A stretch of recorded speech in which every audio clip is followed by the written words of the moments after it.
Assalamualaikum warahmatullahi wabarakatuh. Selamat berjumpa kembali pada materi PPKN kelas 10, masih pada bab yang sama, yakni bab pertama. Kali ini kita akan membahas hakikat ideologi terbuka dan kedudukan Pancasila sebagai ideologi terbuka, terkhusus pada subbab B, yakni dinamika nilai-nilai Pancasila sesuai dengan perkembangan zaman. Sebelum memulai pembelajaran, alangkah baiknya kita membaca basmalah bersama-sama. Bismillahirrahmanirrahim. Diterimanya Pancasila sebagai dasar negara dan pandangan hidup bangsa membawa konsekuensi logis, akibat yang logis, bahwa nilai-nilai Pancasila dijadikan landasan pokok, landasan fundamental bagi penyelenggaraan negara Indonesia. Jadi, Pancasila merupakan konsekuensi dari landasan pokok dan landasan fundamental, ya. Nah, terdapat beberapa pendapat para pakar yang memberikan definisi ideologi, diantaranya sebagai berikut.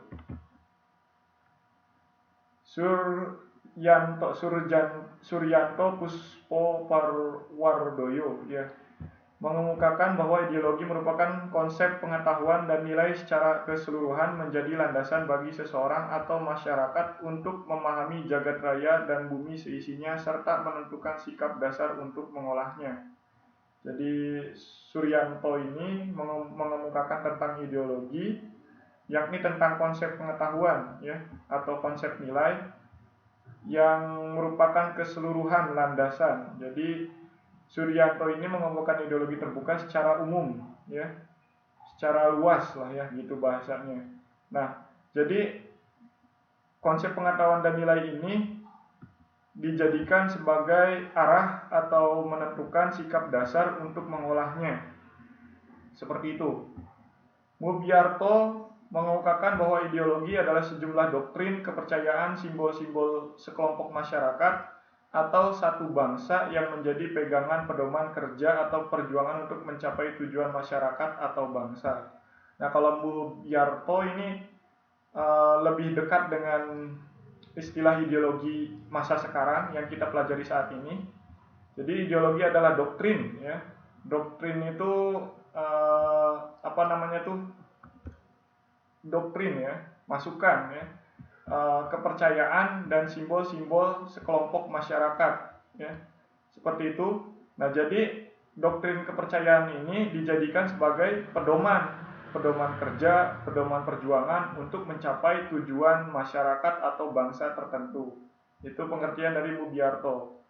Kemudian Padmo Wahjono, ya, menyatakan bahwa ideologi merupakan kesatuan yang bulat dan utuh dari ide-ide dasar sebagai suatu kelanjutan atau konsekuensi logis dari pandangan hidup bangsa dan akan berupa seperangkat tata nilai yang dicita-citakan. Nah, kalau Padmo Wahyono ini lebih dekat lagi dengan ideologi yang akan kita bahas.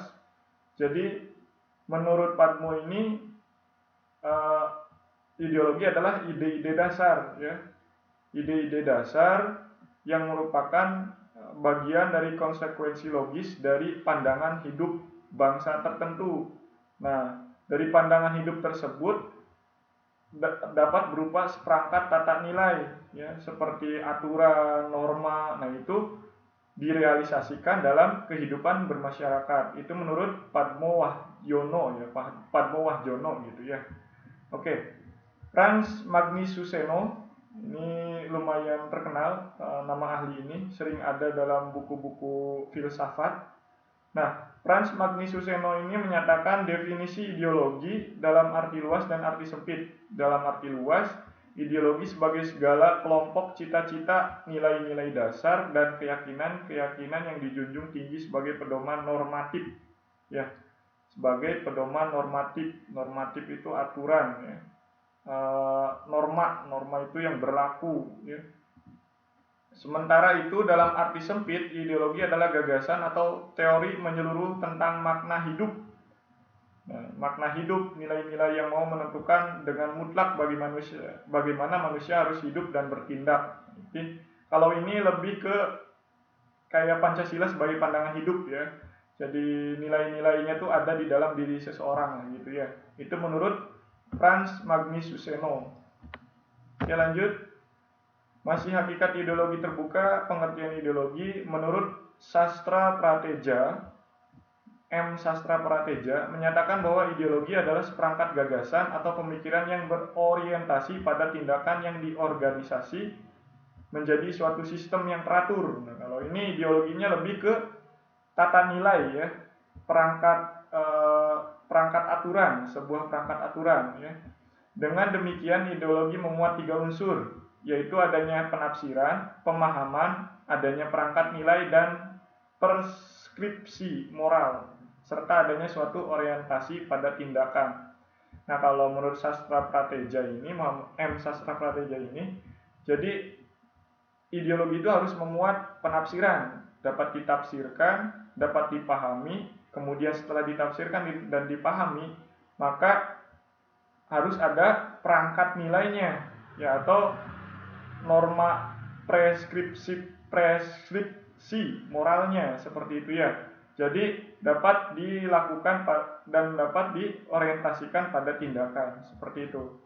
Ensiklopedi Populer Politik Pembangunan Pancasila menyatakan bahwa ideologi merupakan cabang filsafat. Nah, ini jadi katanya menurut Ensiklopedia Populer Politik Pembangunan Pancasila, ideologi adalah cabang filsafat yang mendasari ilmu-ilmu seperti sosiologi, etika, dan politik.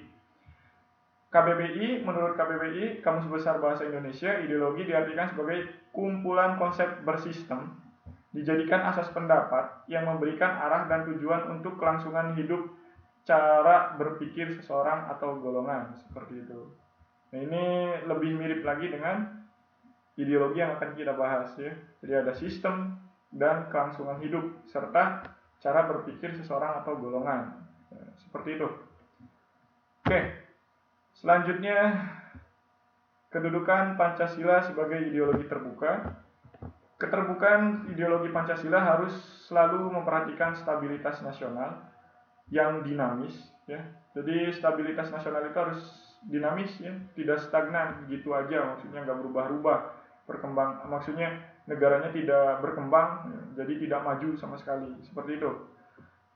Larangan untuk memasukkan pemikiran-pemikiran yang mengandung nilai-nilai ideologi Marxisme, Leninisme, komunisme atau semacamnya lah, seperti itu nggak boleh ya. Dalam ideologi terbuka, komunisme itu dilarang ya, karena komunisme adalah bagian dari ideologi tertutup, seperti itu. Selanjutnya, mencegah berkembangnya paham liberal. Jadi Pancasila itu terbukanya nggak liberal juga, tidak seperti paham-paham ideologi yang lain seperti liberalisme gitu ya, tidak. Jadi Pancasila juga mencegah berkembangnya paham liberal, nggak boleh tuh Pancasila jadi kebablasan, nggak bisa gitu ya. Jadi sila-silanya dirubah nggak bisa gitu ya. Nah, larangan terhadap pandangan ekstrim yang menggelisahkan kehidupan masyarakat, contohnya terorisme, radikalisme, itu nggak boleh. Penciptaan norma yang harus melalui kesepakatan. Jadi norma itu dapat dibentuk ya berdasarkan kesepakatan masyarakat tersebut gitu ya. Jangan sampai norma dibuat atas dasar seseorang saja, tapi harus bermusyawarah, harus bermufakat sesuai dengan sila kelima ya. Sesuai sila keempat, bermusyawarah, bermufakat, seperti itu. Oke, lanjut. Kedudukan Pancasila sebagai ideologi terbuka. Ya, kedudukan Pancasila sebagai ideologi terbuka. Pancasila berakar pada pandangan hidup bangsa dan falsafah bangsa sehingga memenuhi prasyarat menjadi ideologi terbuka, seperti itu. Keterbukaan Pancasila mengandung pengertian bahwa Pancasila senantiasa mampu berinteraksi secara dinamis. Jadi Pancasila itu gimana pun zamannya, gimana pun keadaannya, Pancasila tetap jalan ya. Karena ideologi Pancasila adalah ideologi terbuka. Jadi Pancasila itu dapat disesuaikan pada perkembangan zaman, seperti itu. Ya. Atau perkembangan zaman ya dapat menyesuaikan Pancasila seperti itu. Nah, berdasarkan uraian tersebut, keterbukaan ideologi Pancasila mengandung nilai-nilai sebagai berikut, yakni nilai dasar, kemudian nilai instrumental, dan nilai praksis. Nah, nilai dasar itu hakikat kelima sila Pancasila. Jadi ada dasarnya itu 5, ya ketuhanan yang Maha Esa, kemanusiaan yang adil dan beradab, persatuan Indonesia, kerakyatan dipimpin oleh hikmat kebijaksanaan dalam permusyawaratan perwakilan, terus keadilan sosial bagi seluruh rakyat Indonesia. Nah, itu merupakan hakikat kelima sila Pancasila. Nilai dasar ini bersifat tetap dan melekat pada kelangsungan hidup negara. Seperti itu. Kemudian nilai instrumental. Nah, kalau nilai instrumental itu penjabarannya ya dari nilai-nilai dasar ideologi Pancasila berupa peraturan perundang-undangan dan lembaga pelaksanaannya ya seperti undang-undang, tap MPR, undang-undang, Perpu, PP, Perpres ya dan banyak lah ya undang-undang yang lainnya seperti itu. Nah, ya lembaganya kayak MPR, DPD, DPR ya, Presiden seperti itu. Nah, untuk nilai praksis adalah realisasi. Nah, realisasi dari mana? Realisasi dari nilai instrumental. Ya, jadi yang paling atas ya tetap nilai dasar. Nilai dasarnya adalah Pancasila. Ya, seperti yang tercantum dalam Undang-Undang Nomor 12 tahun 2011 ya, Undang-Undang Dasar ada di paling atas. Nah, Undang-Undang Dasar itulah yang ada memuat Pancasila di dalamnya. Jadi Pancasila adalah sebagai nilai dasar. Nah, turunannya ada nilai instrumental, nilai praksis seperti itu. Jadi nilai praksis adalah realisasinya dari nilai instrumentalnya. Ya, seperti undang-undang dasar tuh kayak gimana sih di undang-undang tuh di gimana sih cara pelaksanaannya, itu adalah nilai praksis. Oke. Selanjutnya kedudukan Pancasila sebagai ideologi terbuka. Nah, suatu ideologi selain memiliki aspek yang bersifat ideal berupa cita-cita, pemikiran, serta nilai-nilai yang dianggap baik, juga harus memiliki norma yang jelas. Hal ini dikarenakan suatu ideologi harus mampu direalisasikan dalam kehidupan nyata. Oleh karena itu, Pancasila sebagai ideologi terbuka secara struktural memiliki 3 dimensi. Adapun tiga dimensi Pancasila tersebut diantaranya sebagai berikut, yakni dimensi idealisme, dimensi normatif, dimensi realitas, seperti itu. Dimensi idealisme menekankan bahwa nilai-nilai dasar terkandung dalam Pancasila bersifat sistematis, rasional, menyeluruh, pada hakikatnya bersumber pada filsafat Pancasila. Nah, kan barusan ideologi sebenarnya adalah cabang dari filsafat. Jadi Pancasila juga adalah filsafat ya. Filsafatnya para pendiri negara ya, BPUPKI dan PPKI, seperti itu. Kemudian dimensi normatif. Dimensi normatif menekankan bahwa nilai-nilai dasar yang terkandung dalam Pancasila bersifat ini banyak yang salah nih. Nah, kalau ini salah ya. Ini salah. Dimensi normatif mengandung pengertian bahwa nilai-nilai yang terkandung dalam Pancasila perlu dijabarkan dalam suatu sistem norma. Nah, itu pengertian normatif. Ini yang ada di layar salah. Maaf, ini belum diedit. Kemudian dimensi realitas. Dimensi ini mengandung makna bahwa suatu ideologi harus mampu mencerminkan realitas kehidupan yang berkembang dalam masyarakat. Seperti itu. Ya, harus sesuai realitanya ya. Harus dapat diterapkan lah ya, logis untuk diterapkan dalam kehidupan berbangsa dan bernegara, seperti itu. Ini yang dua ini salah nih pengertiannya. Oke, kita tutup dengan membaca hamdalah. Alhamdulillahirobbilalamin.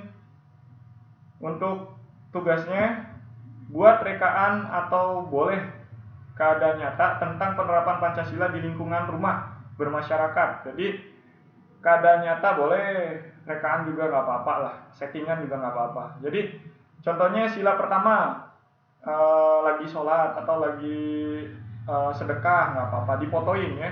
Jadi ambilnya bukan dari internet ya, foto sendiri ya, foto orang lain yang sedang difoto oleh kalian, boleh adik, boleh kakak, boleh orang tua, terserah siapapun itu, tapi harus kalian yang motonya, seperti itu ya. Nah, semua sila ya, sila pertama sampai sila kelima, ya satu-satu, satu foto satu foto. Fotokan kegiatan tersebut dan kirimkan melalui tugas Google Classroom. Seperti itu, kita tutup dengan membaca kafaratul majelis. Subhanakallahumma wa bihamdika, asyhadu an la ilaha illa anta, astaghfiruka wa atubu ilaik. Selamat berjumpa lagi. Wassalamualaikum warahmatullahi wabarakatuh.